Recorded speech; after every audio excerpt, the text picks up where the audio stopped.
Tradition, Modernity, and the Red Prometheus Thesis, a critical analysis. Introduction. The argument we are answering. In a video titled Conservatism versus Tradition, Only Communism Can Save It, a creator operating under the channel name Red Prometheus advances a genuinely serious argument, and it deserves to be engaged on its own terms rather than dismissed as internet provocation. The claim is not the modest one that communism could, under the right conditions, coexist with tradition. It is stronger, that communism, understood not as any one regime's specific historical failures, but as the wholesale subordination of economic life to a people's collective political will, is the only political framework capable of preserving genuine tradition under modern conditions, while conservatism, liberalism, and reactionary medievalism are all structurally incapable of doing so. This essay takes that argument seriously enough to reconstruct it accurately before answering it. Part 1 extracts 5 load-bearing claims from the video and subjects each to a direct rebuttal, drawing on political theory, economic history, and the same historical episodes the video itself invokes. Part 2 turns from theory to practice and asks what happened, concretely, when self-identified communist parties held uncontested state power for extended periods, examining the Soviet Union, Maoist China, and democratic Kampuchea as the 3 fullest experiments, and distills 3 structural problems that recur across all of them, regardless of country or leader. Part 3 synthesizes the two into a positive argument, that communism does not merely fail to preserve tradition by historical accident, as the video suggests, but is structurally disposed against the 3 institutions that actually transmit tradition across generations: organized religion, family formation, and voluntary exchange, because each is a site of authority that competes with the totalizing claims of the party state. A note on fairness before beginning. The video is intelligent, historically literate, and lands blows that a great deal of mainstream conservative commentary genuinely cannot parry, particularly its critique of the 1950s nuclear family as a poor model of tradition, and its observation that a politics which only ever resists change, one step behind the prevailing consensus, is not conserving anything at all. Those points are largely correct, and this essay says so plainly rather than strawmanning them. The disagreement that follows is not with the video's diagnosis of conservatism's failures, it is with its prescription. Part 1. The video's 5 central claims and their rebuttals. 5 claims carry the weight of the video's argument. Each is stated as the video states it, then answered. Chapter 1. The Conservative Ratchet and the Myth of the Traditional Nuclear Family. The claim. The video's opening move is that conservatism does not conserve anything. It merely defends, in the video's account, whatever position liberalism itself held one step earlier than its current one, moving with the Overton window a few steps behind, grumbling but always yielding. Worse, its favorite image of traditional family life, the 1950s suburban household, breadwinner husband, homemaker wife, nuclear unit in a single-family house, was in fact one of the most radically untraditional arrangements in Western history. A tiny, atomized unit stripped of the extended kin networks, multi-generational households, and integrated domestic economy that characterized most of human history, made possible only by a brief, unrepeatable window of American industrial supremacy after 1945. The rebuttal. This point is substantially correct, and conservatives should concede it rather than dispute it. Historians of the family, most influentially Stephanie Kuntz in The Way We Never Were, have made the same case for decades. The 1950s nuclear family was a historically anomalous product of post-war suburbanization, cheap energy, GI Bill subsidies, and a temporary demographic bulge, not a restoration of some older norm. Edmund Burke himself, the founding figure of Anglophone conservatism, never defended a static object. He defended a process of gradual, organic change that preserves continuity of institutions even as their content evolves. A conservatism that fossilizes onto one decade's arrangement and calls it eternal has abandoned Burke's actual method for a nostalgia Burke would have recognized as its own kind of radicalism, an attempt to freeze history at an arbitrary point, which is no more traditional than trying to freeze it at any other.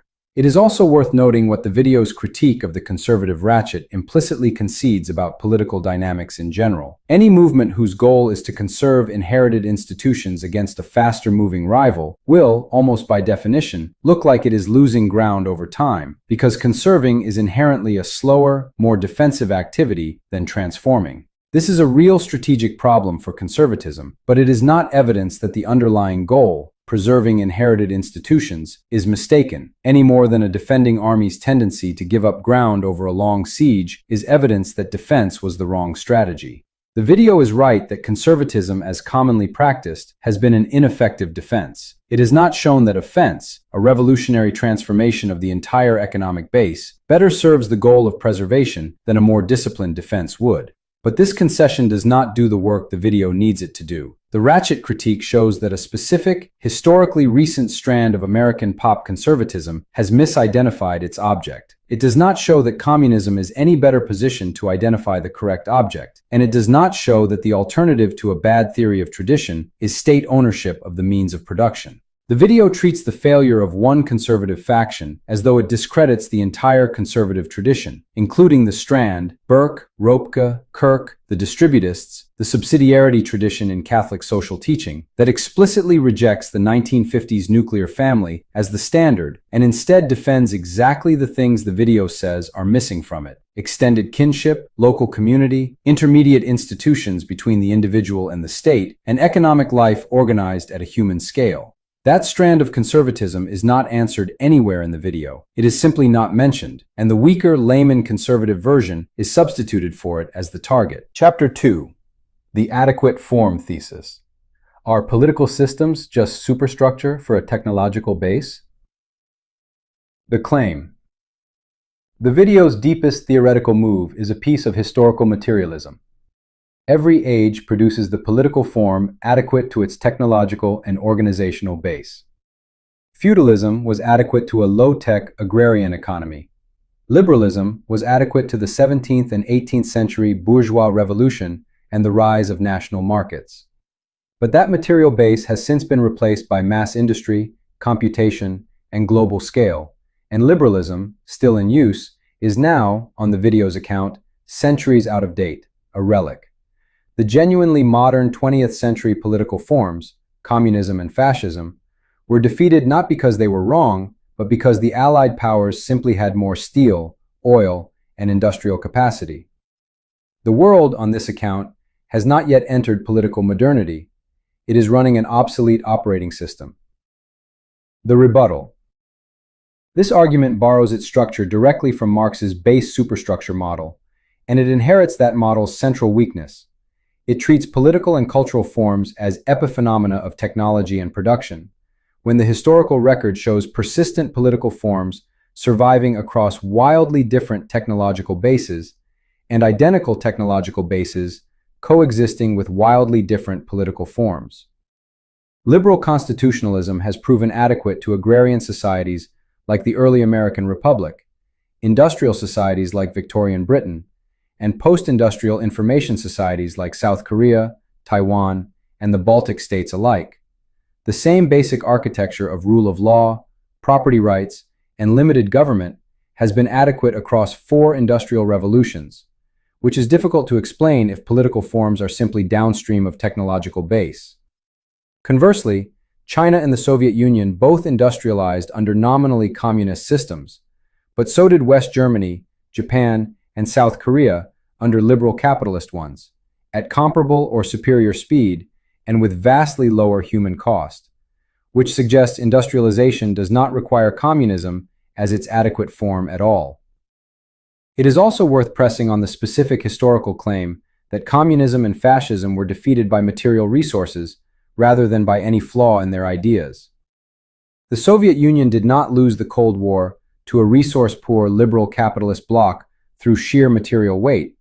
It lost to an economic system that, by the 1980s, was demonstrably better at producing consumer goods, agricultural output, and technological innovation per unit of input, a gap Soviet planners themselves acknowledged in internal documents and that Mikhail Gorbachev cited explicitly as the reason for perestroika.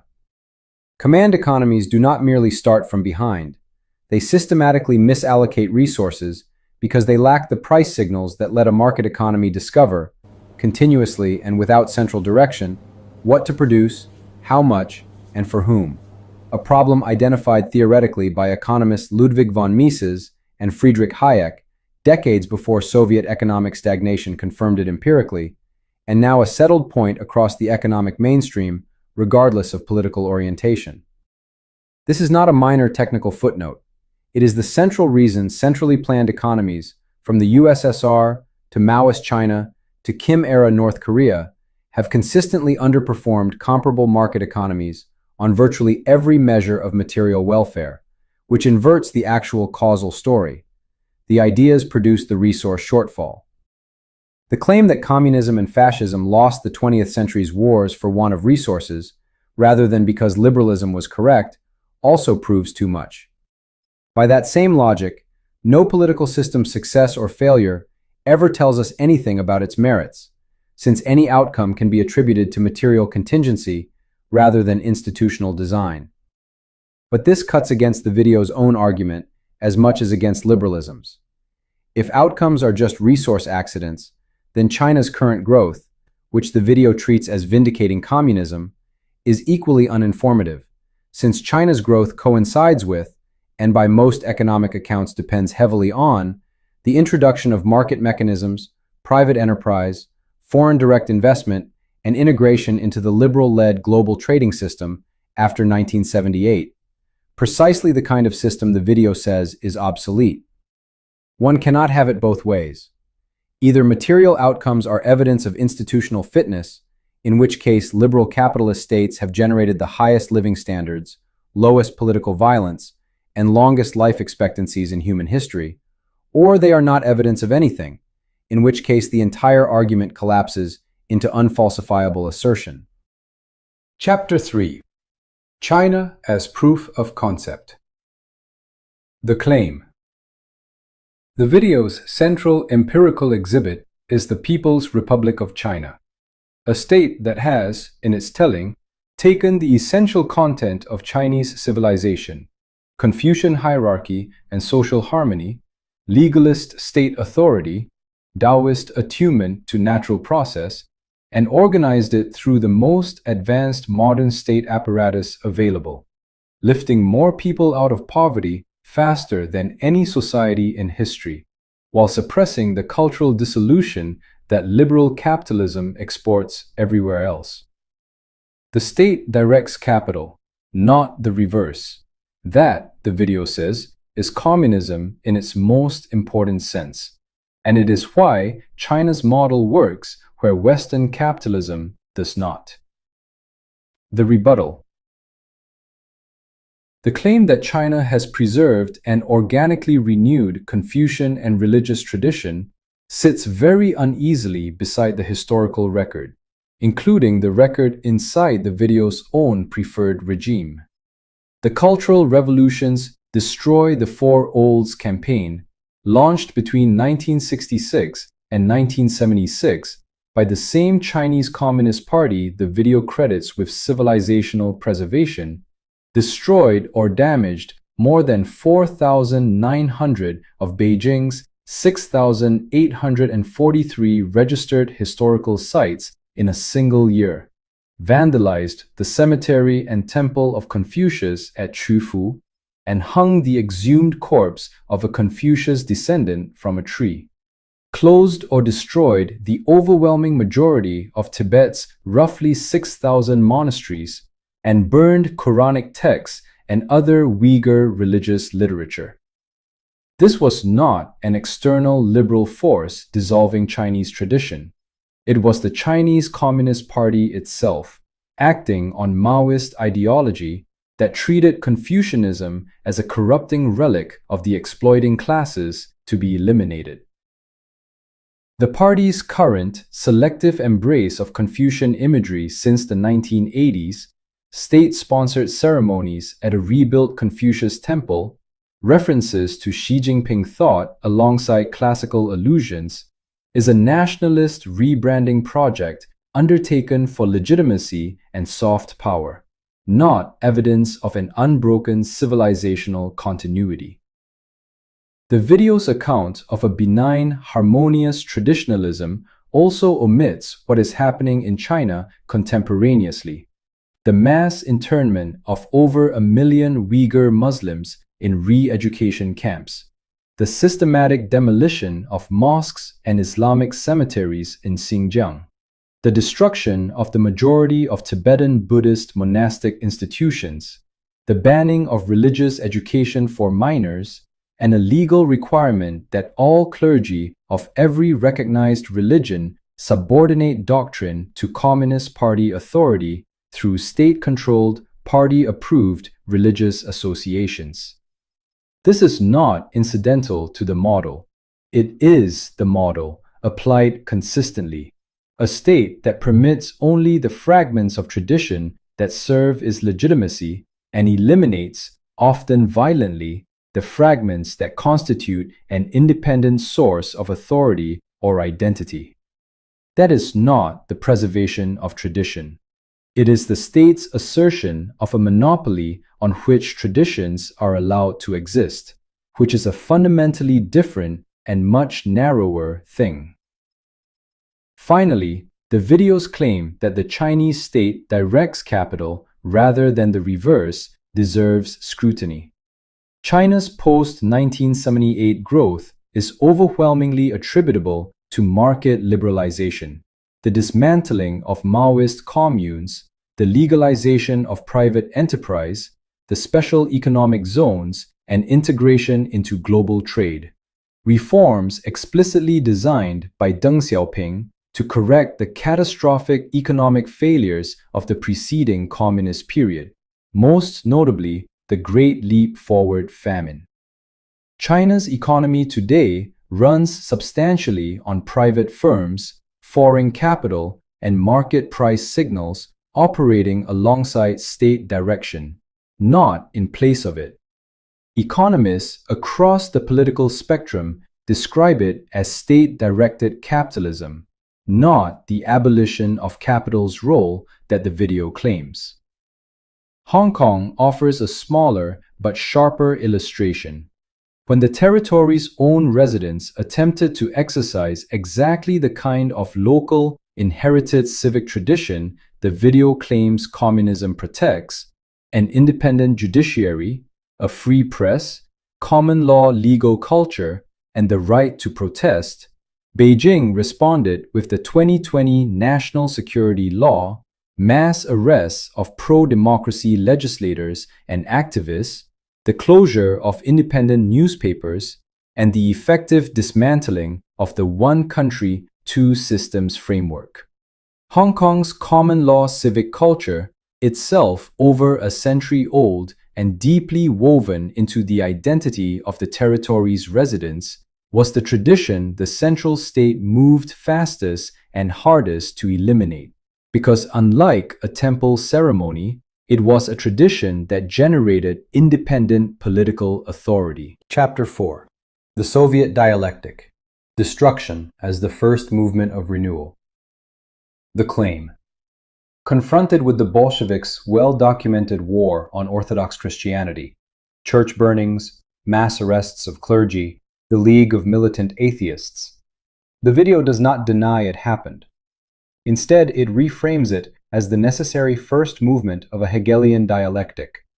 Revolutionary destruction as thesis, followed by a Stalinist corrective consolidation as antithesis that revived family policy, reintroduced monumental, historically referential architecture, and pragmatically restored wartime patriotism and even limited religious practice.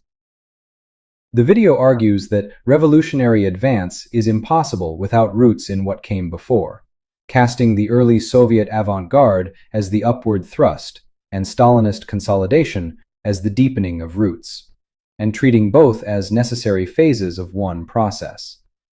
On this account, the destruction was not really destruction. It was pruning in service of a later, deeper renewal. The rebuttal. This is the video's most rhetorically elegant argument, and its weakest empirically.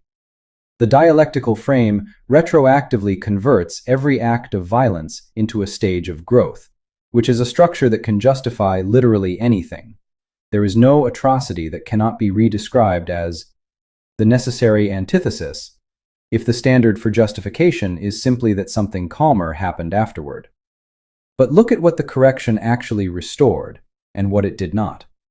The clergy killed in the 1920s and 30s, historians' estimates cluster around 100,000 Orthodox priests, monks, and nuns, executed between 1937 and 1941 alone, on top of tens of thousands more killed or imprisoned in the preceding 2 decades, were not unkilled by Stalin's later tactical tolerance of a tamed, KGB-infiltrated church during the war. The Optina Monastery, one of Russian Orthodoxy's most important spiritual centers, was shut in 1922 and never restored as a functioning monastery under Soviet rule.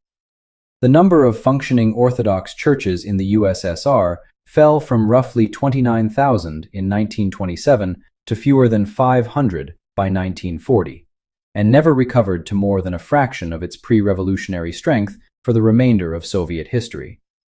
A living tradition that has had its clergy, its monasteries, its scripture, and its institutional memory physically annihilated is not renewed by a later regime borrowing its aesthetic vocabulary, Byzantine domes on a metro station, Tsarist court gilding in a party building, for legitimacy.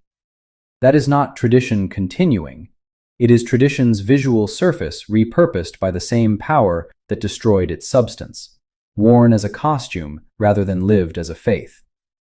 The same problem attends the video's use of the peasant commune and its Soviet successor, the collective farm. Forced collectivization from 1929 was carried out against the will of the peasantry who had built and sustained that commune for centuries, was resisted by mass slaughter of livestock rather than surrender of animals to collective control, and was enforced through the deportation of an estimated 1.8 million people and the manufactured famine that killed at minimum 3.9 million people in Ukraine alone. Calling this process the fulfillment of the commune's tradition, rather than its violent replacement by an entirely different institution answerable to Moscow rather than to the village assembly, requires defining continuity so loosely that almost any transformation, however coercive, can be described as its continuation. A tradition that can be destroyed and rebuilt by force and still be described as the same tradition, renewed, is not a meaningful category. It has been emptied of the content that made tradition worth preserving in the first place, which was precisely its organic, non-coerced, intergenerational character. Chapter 5. Capital as Deliberate Dissolver of Culture. The Claim. The video's most original argument is also its most consequential, that capital does not merely erode tradition as a passive side effect of market competition, but actively funds the dissolution of family, identity, and community because atomized individuals, stripped of stable communal loyalties, self-constructed rather than inherited identities, are maximally available as consumers.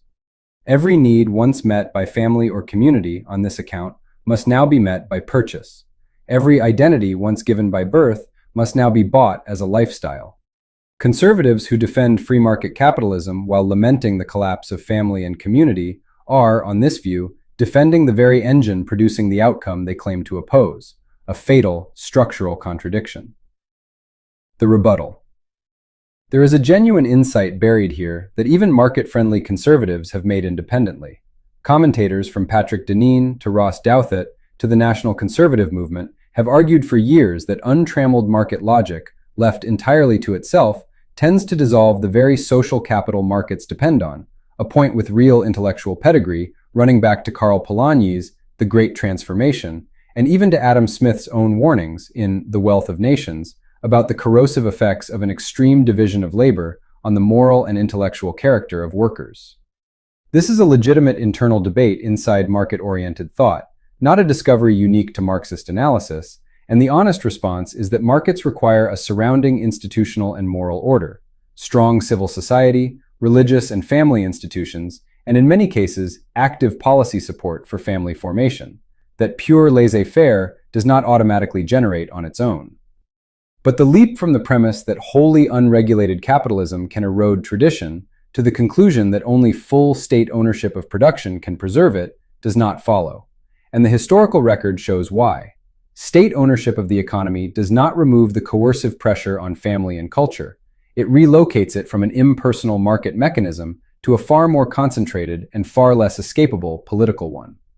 Under market conditions, a family that wants to homeschool, worship independently, run a small business, or simply opt out of consumer culture retains legal standing to do so, however much economic pressure it faces. Under the communist regimes examined in Part 2 of this series, none of those choices were available at all. Religious practice, private enterprise, and independent family authority over children's upbringing were not merely economically disadvantaged, they were often illegal. The video treats freedom from the profit motive as self-evidently equivalent to protection of tradition, but a state ideology can dissolve tradition just as effectively as a market can, and as we will see in the episodes that follow, it has historically done so faster, more completely, and with far greater loss of life than market societies ever have. One more point is worth making explicitly.